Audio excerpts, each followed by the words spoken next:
সংসদত প্ৰধানমন্ত্ৰীক অপমান মোদীক কুম্ভকৰ্ণ বিভীষণ দুঃশাসন বুলি ক'লে ৰেণুকা চৌধুৰীয়ে সম্প্ৰতি দুগৰাকী মহিলা নেত্ৰীৰ ছ'চিয়েল মিডিয়াত ভাইৰেল হৈ পৰিছে এগৰাকী কংগ্ৰেছ তথা ইউপিএ চৰকাৰৰ প্ৰাক্তন মন্ত্ৰী ৰেণুকা চৌধুৰী আৰু আনগৰাকী দিল্লীৰ বৰ্তমানৰ মুখ্যমন্ত্ৰী ৰেখা গুপ্তা প্ৰথমে ৰেখা গুপ্তাৰ কথাকেই কওঁ তাৰ পাছত আহিম ৰেণুকা চৌধুৰীৰ কথালৈ সংসদত নৰেন্দ্ৰ মোদীয়ে ৰেণুকা চৌধুৰীৰ হাঁহিৰ মন্তব্য দিবলৈ গৈ ৰেণুকা চৌধুৰীক সুপৰ্ণখা বুলি অভিহিত কৰিছিল ৰেণুকা চৌধুৰীৰ বিষয়ে আৰু কি কৈছিল সকলো কম নমস্কাৰ নিউজ ওৱান নৰ্থ ইষ্টৰ আজিৰ এই প্ৰতিবেদনলৈ আপোনাক স্বাগতম আপুনি চাই আছে দেশৰ এটা অগ্ৰণী নিৰ্ভীক নিৰপেক্ষ আৰু বহুভাষিক channel news one north east Rekha Gupta বাপৰে এওঁতো দিল্লীৰ মুখ্যমন্ত্ৰী তেওঁ AIQ আৰু IQ আদি বিষয়ক লৈ বহু কথাই কৈছিল বহুদিনৰ মূৰত এতিয়া তেওঁৰ কথা মনত পৰিছে আৰু এতিয়া তেওঁ ধৰি লৈছে যে AI নামৰ কিবা এটা আছে বায়ুৰ গুণাগুণ সূচাংকক আছে এয়াৰ কোৱালিটি ইনডেক্স আছে AQI আৰু IQৰ মাজত যথেষ্ট পাৰ্থক্য আছে এতিয়া দিল্লীৰ মুখ্যমন্ত্ৰী ৰেখা গুপ্তাক এটা কথা শিকাব লাগিব যে AQI উষ্ণতা জোখা যন্ত্ৰ নহয়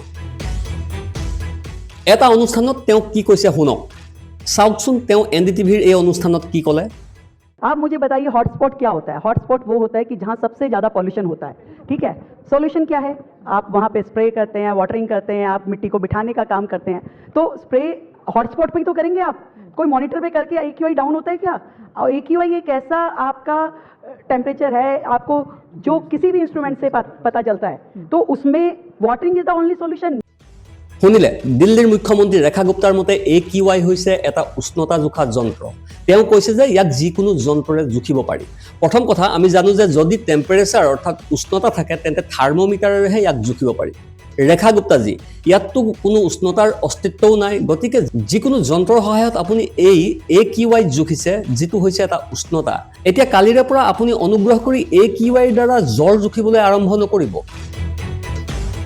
কাৰণ ইতিমধ্যে দিল্লীত AQIৰ সীমা 400ৰ পৰা 500ৰ ওপৰত আছে আপুনি এই AQIৰ দ্বাৰা জ্বৰ জুখিবলৈ আৰম্ভ কৰি দিলে সৰ্বনাশ হ'ব বিভ্ৰান্তি হ'ব তেওঁ হয়তো ভাবিছে যে AQIৰে ডিগ্ৰী সেলসিয়াছ বা ডিগ্ৰী ফৰেনহাইট জুখিব পাৰি madam CM please do your homework and read your basics মঞ্চত এনেকুৱা কথা ক'লে শোভা নাপায় আৰু এতিয়া ৰেণুকা চৌধুৰীলৈ চাওক এংকৰজনে সঁচাকৈ তেওঁৰ পৰা উত্তৰ উলিয়াব বিচাৰিছিল নৰেন্দ্ৰ মোদীয়ে এবাৰ সংসদত ৰেণুকা চৌধুৰীৰ হাঁহিটোক লৈ উপলুঙা কৰিছিল ৰেণুকা চৌধুৰীৰ হাঁহিটোক লৈ উপলুঙা কৰি নৰেন্দ্ৰ মোদীয়ে কৈছিল যে ৰামায়ণৰ পাছত এনে হাঁহি প্ৰথমবাৰৰ বাবে শুনিছোঁ ৰামায়ণৰ সুপৰ্ণখাৰ হাঁহিটোৰ দৰে বুলি তেওঁ কিছু মন্তব্য কৰিছিল सभापति जी मेरी आपको प्रार्थना है रेणुका जी को कुछ मत कीजिए रामायण सीरियल के बाद ऐसी हंसी सुनने का आज सौभाग्य मिला है আপুনি শুনিলে এয়া আছিল প্ৰধানমন্ত্ৰী মহোদয়ৰ টিপ্পনী গতিকে বেসিক্যালি প্ৰধানমন্ত্ৰী মহোদয়ে ৰেণুকা চৌধুৰীৰ হাঁহিটোক সুপৰ্ণখাৰ হাঁহিৰ লগত তুলনা কৰিলে হয় এইটো পুৰণা ঘটনা আছিল সেই ঘটনাটো উত্থাপন কৰি সাংবাদিকৰে সৈতে হোৱা সাক্ষাৎকাৰত প্ৰধানমন্ত্ৰী নৰেন্দ্ৰ মোদীয়ে কৈছিল যে এই সময়ত মই সেই মন্তব্যটোক লৈ ধেমালি কৰি আছিল হয় প্ৰধানমন্ত্ৰী মহোদয়ে ঠিকই কৈছে কাৰণ বিৰোধী নেতাৰ লগত ধেমালি কৰাটো অতি সহজ বৰ্তমান ভাৰতীয় জনতা পাৰ্টি চৰকাৰৰ কোনো নেতা মন্ত্ৰী সাংসদ আনকি বিধায়কৰ লগতো এই সকলে এনে ধেমালি কৰিবলৈ সাহস নকৰে কিন্তু এই ধেমালিবোৰ বিৰোধী নেতাৰ লগত কৰাটো অতি সহজ আৰু ইয়াৰ প্ৰত্যুত্তৰত ৰেণুকা চৌধুৰীয়ে দিয়া ভাষ্য এতিয়া ছ'চিয়েল মিডিয়াত ভাইৰেল হৈ পৰিছে ৰেণুকা চৌধুৰীয়ে হাঁহি হাঁহি ক'লে একো নাই তেখেত মোৰ ভাতৃ হয় আৰু মোৰ হাঁহিটো দেখি প্ৰধানমন্ত্ৰীয়ে যি ক'লে সেয়া সঁচা তেওঁ মোৰ ভাতৃ আৰু ৰামায়ণত সুপৰ্ণখাৰ ভায়েক কোন আছিল সেইটো ৰাইজে গম পায়েই তাৰ পাছত ৰেণুকা চৌধুৰীয়ে আৰু ক'লে যে এই ৰক্ষাবন্ধনত মই তেওঁক ৰাখি বান্ধিম প্ৰিয় দৰ্শক এতিয়া প্ৰধানমন্ত্ৰী নৰেন্দ্ৰ মোদীক উদ্দেশ্যি ৰেণুকা চৌধুৰীয়ে ব্যৱহাৰ কৰা শব্দবোৰ চাওক কোনো সঁহাৰি বা প্ৰত্যুত্তৰ নিদিলে কেৱল পোনে পোনে ৰাখি বন্ধাৰ কথাহে ক'লে ঠিক আছে ৰক্ষাবন্ধনৰ দিনা তেওঁক ৰাখি পিন্ধাম বুলি কোৱা কথাৰ অৰ্থ জনতাই বুজি পালে গতিকে ভাইৰেল হ'ল গদি মিডিয়াই যিমানেই গাপ দিবলৈ চেষ্টা নকৰক কিন্তু জনতা সচেতন এতিয়া যেতিয়া জনতাৰ সচেতনতাৰ কথা আহিছে কি কৈছে এই অৰ্জুন ৰাম মেঘৱালজীয়ে শুনক कि दो चीजें देखो आप इकोनॉमी की साइज देखो और उसके बाद रुपए का जो व्यापार है वो दूसरे देशों में कहाँ होने लग गया उससे रुपए की ताकत बढ़ रही है ना देखिए आप कहीं जाएंगे पहले जाते आप दुबई जाते थे तो आपको कहते हैं डॉलर चेंज करके लो आजकल कहते हैं क्या रुपए में काम हो रहा है इसलिए रुपए की ताकत बढ़ रही है वाह नेतार की भाषण टकार शक्ति बाढ़िছে আৰু সেইবাবেই টকাৰ মূল্য কমিছে দেশবাসীৰ বাবে বিড়ম্বনা এইটোৱেই যে এনেকুৱা মন্ত্ৰী আছে, এনেধৰণৰ মিডিয়া আছে, এনেধৰণৰ মুখ্যমন্ত্ৰী আছে যিয়ে এনেকুৱা কথা কয়। কিয় ভাইৰেল হৈছে? ই নিজৰ বাবেই লজ্জাজনক আৰু সেইবাবেই ইণ্ডিগোত এনেধৰণৰ দৃশ্য অহৰহ দেখা গৈছে। যাত্ৰীসকল বিচলিত হৈ পৰিছে, হাৰাশাস্তি হৈছে, মানুহ বিচলিত হৈছে। এই বিষয়ে ক'তো একো চৰ্চা হোৱা নাই। কাৰণ আপোনাৰ আমাৰ যি থিংক, তেওঁলোকে কেনেকৈ ভাবে যে AQI যিকোনো উষ্ণতা জোখা যন্ত্ৰ অথবা টকাৰ শক্তি বঢ়াৰ কাৰণেহে টকাৰ মূল্য হ্ৰাস পাইছে। অৰ্থাৎ নেতাই যেতিয়া এনেধৰণৰ কথা কয় তেতিয়া এনেধৰণৰ খবৰেই শুনিব লাগিব যে ইণ্ডিগোত যাত্ৰা কৰা যাত্ৰীসকল অত্যন্ত বিচলিত হৈ পৰিছে, হাৰাশাস্তিৰ সন্মুখীন হৈছে। আজিৰ খবৰ চাওক, আজিও ইণ্ডিগোৰ 3খন বিমান বাতিল হৈছে। গতিকে তেওঁলোকে কৈছে ইণ্ডিগোই যাত্ৰা কৰিব নোৱাৰে। কাৰণ এই দেশৰ সংবাদ মাধ্যমত এতিয়া ছিষ্টেমটোক লৈ প্ৰশ্ন উত্থাপন কৰাৰ সাহসৰ অভাৱ ঘটিছে।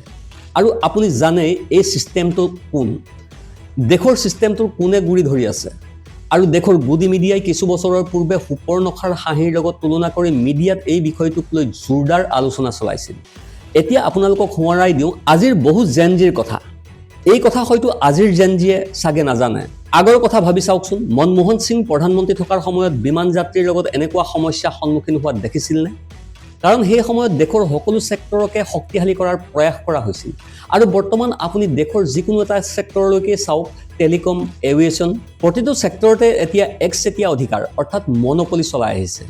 যেতিয়া ৰাহুল গান্ধীয়ে কৈছে যে মই কোনো ব্যৱসায়ৰ বিৰুদ্ধে নহয়, মই কৰ্পৰেটৰ বিৰোধীও নহয়, কিন্তু মই এজন মাত্ৰ ব্যক্তিক ক্ষমতা দিয়াৰ বিৰোধী, কাৰণ ইয়াৰ ফলত একচেটিয়া অধিকাৰ অৰ্থাৎ মনোপলি বৃদ্ধি পায়। আমি যেতিয়া স্কুল কলেজত অৰ্থনীতি পঢ়িছিলোঁ তেতিয়াই গম পাইছিলোঁ যে একচেটিয়া ক্ষমতা অৰ্থাৎ মনোপলি কিয় বেয়া আৰু একচেটিয়া অধিকাৰৰ অনুমতি দিয়া উচিত নহয়। আৰু সেইবাবেই তেতিয়াৰ চৰকাৰে সদায় ক্ষমতা সকলোৰে মাজত বিতৰণ কৰিবলৈ চেষ্টা কৰিছিল, যাতে বৰ্তমানৰ দৰে সমস্যাৰ সৃষ্টি নহয়। এতিয়া দেশৰ বিমান পৰিবহণৰ ক্ষেত্ৰখনত ইণ্ডিগোৰ 63% শ্বেয়াৰ আছে। চাওক, দেশৰ বিমান যাত্ৰাৰ বেছিভাগেই ইণ্ডিগোৰ জৰিয়তে কণ্ট্ৰল হৈ আছে। ইণ্ডিগোৱে আপোনাৰ মোৰ সন্মুখত সস্তীয়া বিমান টিকট বিক্ৰী কৰা বুলি আভুৱা ভাৰী বৰ্ধিত দামত বিমান টিকট বিক্ৰী কৰি আহিছে। আপুনি সস্তাতে বিমান টিকট পাইছে বুলি ভাবি যাত্ৰাৰ বাবে ইণ্ডিগোকে বাছি লৈছে। ইণ্ডিগোই নিজৰ মন মৰ্জিত ব্যৱসায় চলাই যোৱা এবছৰৰ পৰা DGCAৰ নিৰ্দেশাৱলী মানি লোৱা নাছিল। 2025 চনৰ ফেব্ৰুৱাৰী মাহত ইতিমধ্যে DGCAৰ নিৰ্দেশাৱলীৰ কাৰ্যকৰী হৈছিল। এবছৰৰ সময় পাৰ হৈ গৈছিল, কিন্তু তাৰ পাছতো 2025 চনৰ নৱেম্বৰ মাহত কাৰ্যকৰী কৰিব লাগিছিল যদিও পাইলটৰ বাবে বাধ্যতামূলক সাপ্তাহিক 36 ঘণ্টাৰ জিৰণিৰ সময় এতিয়া 48 ঘণ্টালৈ বৃদ্ধি কৰা নাছিল। গতিকে নিশ্চয় ইণ্ডিগো কৰ্মচাৰীৰ অভাৱৰ সন্মুখীন হ'বই, পাইলটৰ অভাৱৰ সন্মুখীন হ'ব।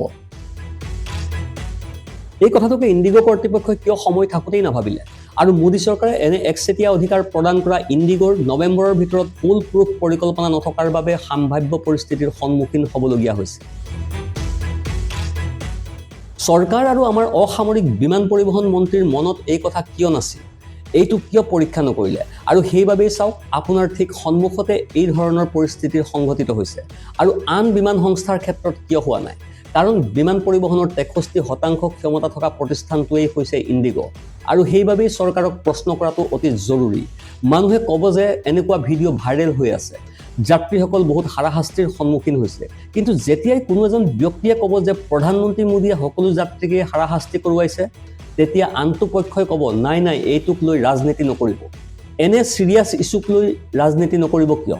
এয়া ৰাজনীতি। এইটো যদি ৰাজনীতি নহয় তেন্তে কি ঘৰত বহি আলু বেঙেনা কাটি থকাটোহে অন্ধভক্তৰ বাবে ৰাজনীতি নেকি?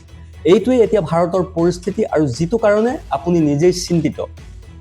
যিজনে ইয়াক ৰাজনৈতিক নকৰিবলৈ কৈছে তেওঁৰ সমস্যাবোৰ বৰ্তমান ৰাজনৈতিক। কিন্তু আচল কথাটো হ'ল, আমি যেতিয়া এনে ভিডিঅ' চাওঁ, যেতিয়া কোনো এজন ব্যক্তিয়ে এনেধৰণৰ প্ৰশ্ন উত্থাপন কৰে, তেতিয়াই অন্ধভক্তসকলে আজে বাজে কথা কৈ নিজৰ অসাৰ জ্ঞানৰহে প্ৰদৰ্শন কৰিবলৈ আৰম্ভ কৰে। সেই অন্ধভক্তসকল, বৰ্তমান দেশৰ এনে পৰিস্থিতিৰ বাবে যদি আমি প্ৰধানমন্ত্ৰীক দোষাৰোপ নকৰোঁ, তেন্তে এনে পৰিস্থিতিৰ বাবে নেহেৰুক দোষাৰোপ কৰিব লাগিব নেকি? সেইটোৱে মূল কথা। জনতা এতিয়া সচেতন হৈ পৰিছে, সজাগতা বিয়পি পৰিছে, আৰু যদি আপুনি এই ভিডিঅ'টো শ্বেয়াৰ কৰে তেন্তে ই আৰু অধিক বিয়পি পৰিব। Bureau report, news 1 north east.